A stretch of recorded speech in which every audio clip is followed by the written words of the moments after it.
Hari Om, good evening everyone. Wonderful to be back in this week of Kindle Live reading.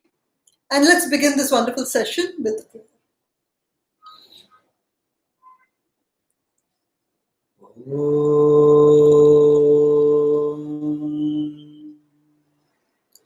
समस्त जन कल्याणे निरतं करुणामयं नमामि चिन्मयं देवं सद्गुरुं ब्रह्मविद्वरम् ॐ सहना भवतु सहनौ भुनक्तु सह वीर्यं करवावहै तेजस्विनावधीतमस्तु मा विद्विषावहै ॐ शान्ति शान्ति शान्तिः हरिः ॐ श्री गुरुभ्यो नमः हरिः ॐ Hare Krishna. The technique of self-development. The rishis of yore, our seer scientists, they observed and found out the 4 different entities which are predominantly in all humans. But not only that, they also observed that very readily, very easily, man sacrifices the grosser to attain the subtler. It is so true. We always want to let go of sorrows, which is gross, to gain happiness, which is subtle. But is there something subtler than happiness? Let's find out. Of course. And one of the most wonderful things of what came to be known as Hinduism or Hindu philosophy was that it was universal. It was never meant to be for only one type of people or for that particular time. It transcended beyond time. What was applicable then is applicable today and will be applicable for years to come, for eternity. Also, it was never applicable only to Indians, only to Hindus. In fact, as I've mentioned earlier, there was nothing like Hinduism before. It was a philosophy which was known as Sanatana Dharma. So their observations and their studies was based on humanity. And let us find out how it is applicable to all of humanity. Continuing our reading further, psychological satisfaction is richer than physical gratification. The subtler the personality, the greater is the satisfaction that is derived by the individual. And while identifying with the subtler in us, we readily get ourselves transcended from the world of the grosser and its joys and sorrows. If this is a scientific fact, then is there any method by which all of us can identify ourselves with the subtlest in us and try to live in the world continuously in that state? We all want to achieve happiness and we all try for that. So is there any such state where the happiness is permanent? Jagdish, can you read further, please? Yes. This pursuit led the Vedic seers to plan technical methods by which the integration of the personalities can effectively take place and with the help of which self-transcendence can easily be achieved. They did strive by these methods to bring about a better constituted society of dynamic men, healthy in body, cheerful in mind, strong in intellect, and firm in spirit. Love and ambition were the compulsions that made them work for human redemption, and therefore they did not incorporate any idea of their own, however noble, unless it was completely practical and would suit every individual in the whole world. So universal was their conception that their theories and practices are applicable to all ages and to all geographical spheres. So we are now seeing that the studies which the rishis did were meant for creating an excellent human species, human beings. They did not put their own ideas, they only put forward what they had studied scientifically over a long period of time. One individual's idea or opinion was not put. In fact, I must over here naughtily ask you all to remember a game which is called Chinese Whisper. And now it is quite clear to me why it was named so also.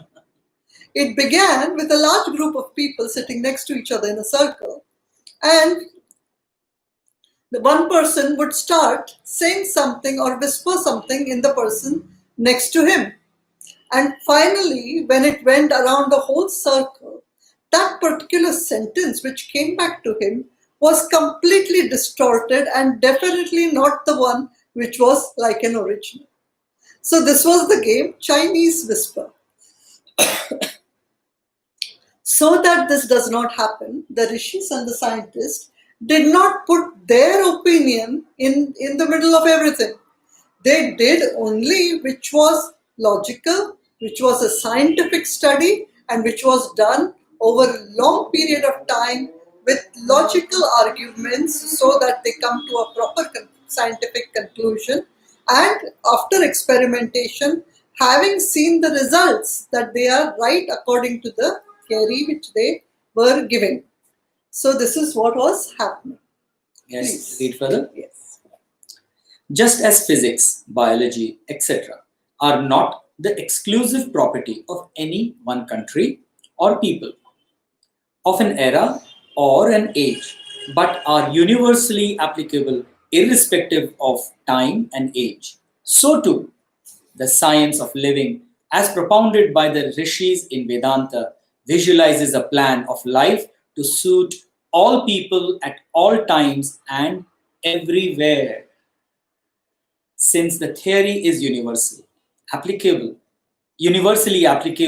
and the technique suits the psychological composition of different ages and groups, they in their sacred wisdom realized that a limited cast iron, there is a mistake there, there should be a hyphen between the word cast and iron. Limited cast iron pattern couldn't hold everyone for all times. Between man and man, there is a clear distinction both in their individual mental attitude and intellectual grasp.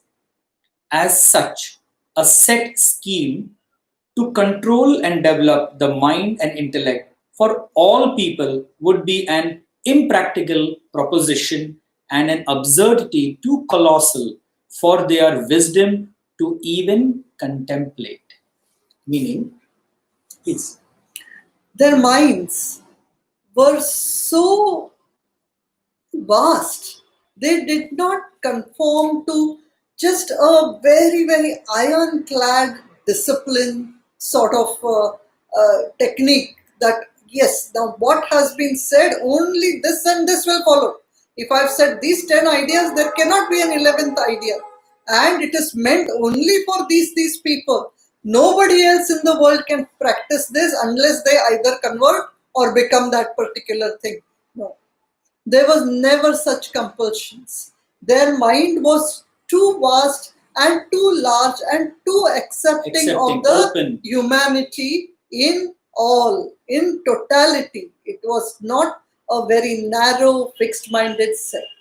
So they transgressed the time period also, and they also took the whole of humanity in their grasp. that I think from there, this Hindi muhavara that has come, Lakir ke Fakir. So our rishis were not Lakir ke Fakir. Shall we go ahead? It is an accepted fact that life, considered as a series of experiences, is enjoyed mainly by our head and heart. That is, the rational and intellectual faculty represented by the head and the faculty of instinct and emotion represented by the heart.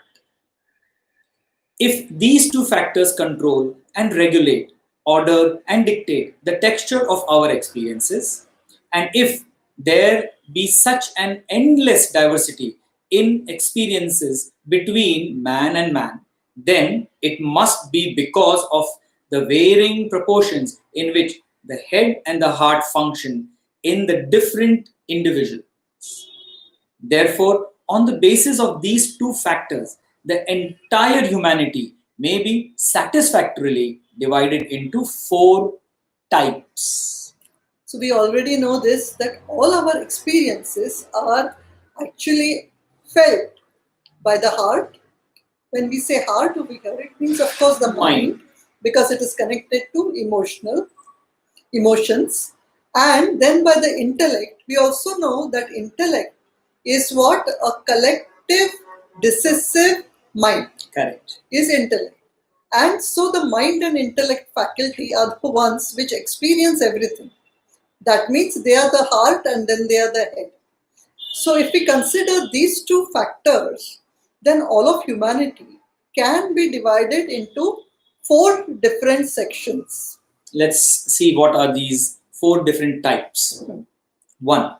Those in whom the heart predominates over the head. Second, those in whom the head predominates over the heart.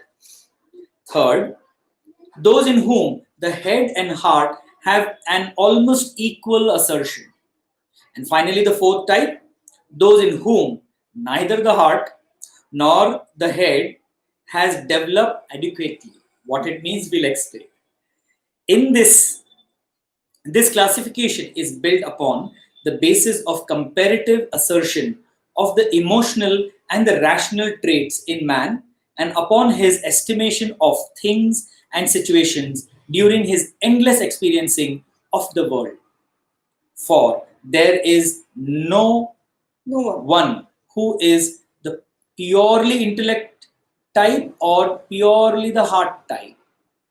Therefore, what was told? Predominant. Yes. So it's very simple actually, very clearly Gurudev has mentioned over here. So all of humanity can be divided, or the experiences of all humanity can be divided into these four types, which are predominantly of the heart, or predominantly of the head, or which is equal between heart and head, and the fourth type, which the heart and head, both faculties are not adequate enough. No, but they don't really feel so much, they don't really think so much, those kind of people.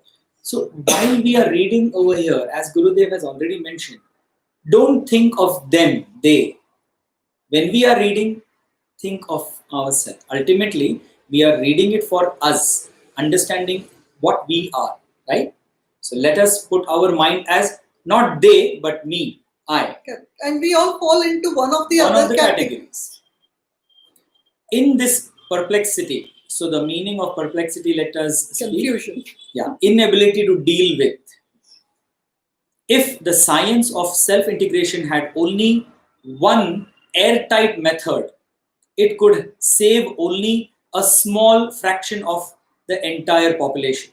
Thus, the existing religions of the world, when compared with inimitable perfection of Hinduism, are all imperfect in themselves to become a universal religion for all times and for all people. Now, there is a very dynamic statement given here by Gurudev. And the dynamic statement is given after giving a logical explanation that Hinduism, Vedanta, does not cast iron or stereotype every individual as the same, and that everyone has to follow the same dogmatic system. No. And most importantly, it is also not of any one man who has said that yes, that one man stands up and says yes, this should be done, and if you don't do it, then you are finished. So you see how universally it can be accepted. We'll read further, you will get it more. This is no fault. This is no fault of theirs, nor is it a reflection on the prophets. It is only the result of a limitation germinate to a single immortalized mortal who comes from a time for a time to address his generation. The anxiety of the prophet was the redemption of their generation from the particular weakness of age. And as such, each religion had a special justification for the time, for that particular age, since it served to solve the immediate problems of the generation. It would therefore be ridiculous and most absurd to insist with fanatical emphasis that the same religion should be applied in all its entirety with ruthless bigotry to all people and at all times. Bigotry means Intolerance. intolerance against people who have Different. different kind of thoughts. Than yours. Now here, Gurudev has explained to us about other religions also. Most religions have one prophet, one book, one rule. Yes or no? And strict adherence to them. And you have to strictly follow whatever is said. If you don't follow, you are either outcasted or you are thrown back. Therefore, this cannot work for the whole world. It's not universal. It is not universal. Naturally, we are saying in the same community, in the same family, we are same people, one person having 4 different personalities. How can just one rule be set for everyone? One path be set for everyone? In food, she likes roti, I like rice. We are one family. In clothing, we have so many different tastes. In life, we have so many varieties. Why is this? Because of the 4 personalities that we have. Similarly, rishis from India, they found this out. And according to this, they have understood the 4 personalities and 4 paths have been proclaimed that you choose as per your personality. What suits you the best? And it is very clearly also told over here that the prophets of those times were perfect for that period of time. In that geographical area, place. it was required of that time. So nature gave those prophets, those great saints, those great Mahatmas for those people in that area.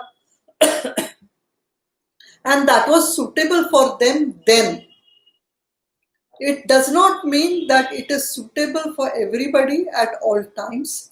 This universality, which is there in Hinduism, or rather, Hinduism is the only religion in which there is this universal classification for everybody. And this is the reason why you will see our history. None of our kings, none of our priests ever went to conquer anywhere else. Because what we needed to conquer is the self. The mind conquered, you will be the winner of everything. This was the greatest, highest understanding. Shall we read further? But the exhaustive treatment as it is available for us in the literature of Hindu scriptures seems to consider the entire problem of man and successfully serve in pursuing all his possibilities. Therefore, Hinduism can serve all people at all times. However, the scientific method should be in its application to the new problems related from time to time to suit the spirit of the age and society.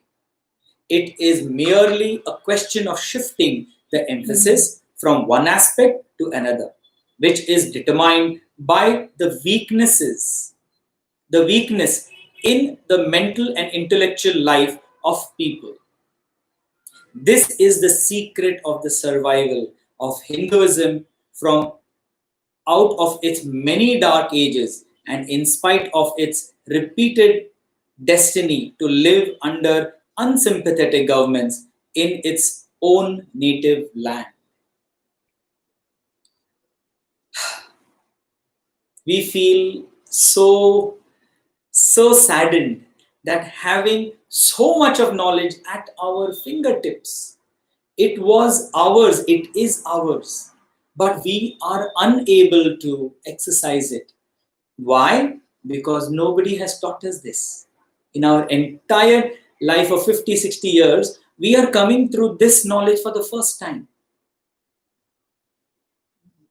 We move ahead. Yet, unfortunately, many a Hindu, ignorant of verse, still ill-educated vanity of this misdirected education and ill-digested knowledge, seems to feel that the different paths for self-development available in our literature are themselves its very weakness. We are reminded of a story wherein a beggar who was allowed to use a king's palace complained of the inconveniences which the palace with its innumerable rooms and halls provided for him. The modern Hindu condemns his religion because it is so exhaustive. Ignorance alone can parade such shameless audacity. Audacity means rude or rude boldness. Yeah, I don't care. I don't believe in any Hinduism or anything like that. Why? Because one, he is unaware. And second, he is not ready to take that effort to understand. Or, as Gurudev himself is saying, still worse, it is he knows a little bit, ill-educated about it. Little bit he knows, and it doesn't suit him, so he just says, no, it's useless. In order to serve the four different types mentioned above, the scientist of life, desirous to help to gain for everyone a complete integration of his individual personality, prescribed four distinct methods, which have come down to us as four yoga traditions: devotion, bhakti, knowledge, jnana, selfless work, karma, and the mystic way or hatha yoga. So these are the four paths. Yes, Rajshree, you were saying something. Yes. So we have been explained earlier also that these are the four paths a human being can choose in order to gain the ultimate knowledge which is there. Whenever we also join university or colleges, we study anything, we don't start studying so that we don't reach the goal. When we are in our 10th also, we try our best to get maximum percentage. Similarly, in 12th also, it is normally the year which decides which direction in life we'll take. Same thing with our university degrees also. We don't start learning so that we may never reach the goal. Or learning is done with the idea that the goal has to be achieved and achieved well. And the knowledge for which you are going should be gained. And of course, when you gain the knowledge, you are going to apply it practically also. And that is going to give you more satisfaction than everything else. That what you have learned, you are now applying also. So similar methodology over here also. So for people with these four different predominant or equal ideas, which are the four ones? Where the heart predominates or the head predominates or both are of equal domination. And the fourth category, where both are not actually adequately developed to follow any of the earlier three paths. So these are the four types which are actually related to the yoga traditions of bhakti, jnana, karma and hatha yoga. Of these four methods, bhakti is the path that can serve the majority of the people all over the world at all times. Since man is essentially a creature of emotions and sentiments, of impulses and attachments. For this reason, we find that in almost all the religions of the world, the emphasis is on the path of devotion, and rarely, if at all, do we find people believing that selfless work can also be conducive to self-development. We may safely say that the mystical path and the path of pure knowledge are the exclusive techniques which the incomparable genius of the rishis alone would have given to the world. I'll speak. Actually, Please. your throat is really troubling you today. Yeah, sorry for that. Bhakti. Bhakti, or the path of devotion, is. Gurudev is now explaining each path. As I said, each path is for us to understand. Please put your complete focus in these next few paragraphs. Bhakti, or the path of devotion, is most appealing to generality of mankind, especially to those who have the sad experience of unrewarded love, unappreciated kindness, and unrequited, that meaning not returned, means I love somebody and somebody doesn't love me, I respect somebody and somebody doesn't respect me back, unrequited sympathies. An emotional creature cannot feel happy unless its emotions are in chorus sung back. Where there is no emotional echo, there the psychological satisfaction stops to throb. Choked by its own unrewarded emotions, it gets strangled by the sweetness of its own sentiments. Such an individual finds an ample field for loving the Lord, who in himself represents the ideal of inexhaustible love, infinite kindness, and endless sympathy. When a devotee thus directs his entire mental energy towards this infinite ocean of love, all the love that he can gain comes to be but a drop compared with that prema sagar, ocean of love, prema sagar, which his ideal represents. Thus, the individual comes to feel a consummate fulfillment in loving the Lord of his heart, who never deserts him but shows his love and kindness even through life's sorrows and bereavements, disappointments and dejections, despair and despondency. To the man. So, this is the man of The heart. heart. Bhakti. Shri Krishna Sharanam Mama.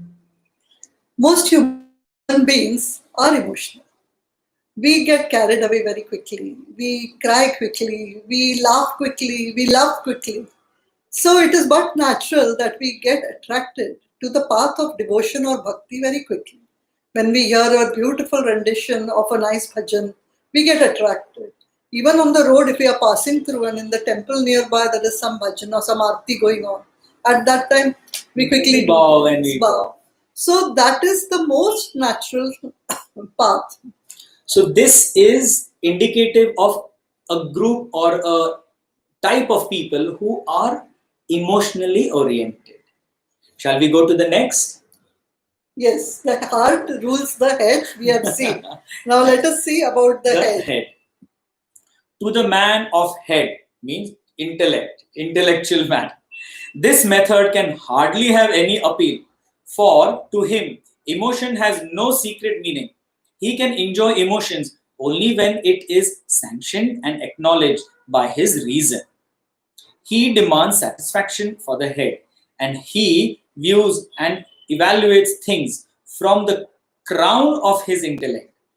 The soft skill clad, bejeweled and bedecked flute player, or the rag clad, bearded cross bearer, is to the purely intellectual a mere mental who might have achieved perfection in his day, yet is but a finite specimen, as much limited in space and time as any one of us.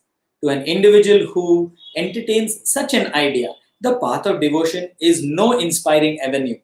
To gain any amount of self-integration,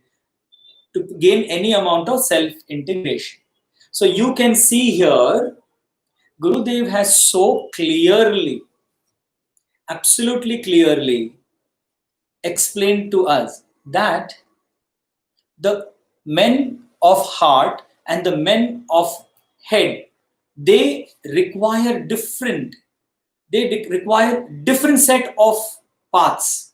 And just to finish that statement over there, perhaps if he is forced to walk the path through social pressure or through fear of unhealthy criticism, he only wrecks himself and ends by becoming a much more disintegrated brute than what he was when he walked into the church or the temple. That means if a man of intelligence who wants to find out things is forced to do bhakti, Or if the rites and rituals are forced upon it, he's going to rebel. He He's doesn't going to believe rebel. in that. He doesn't understand that. so many times it has been, told to us, don't you ask this question, you are an atheist, that's why you're asking this question.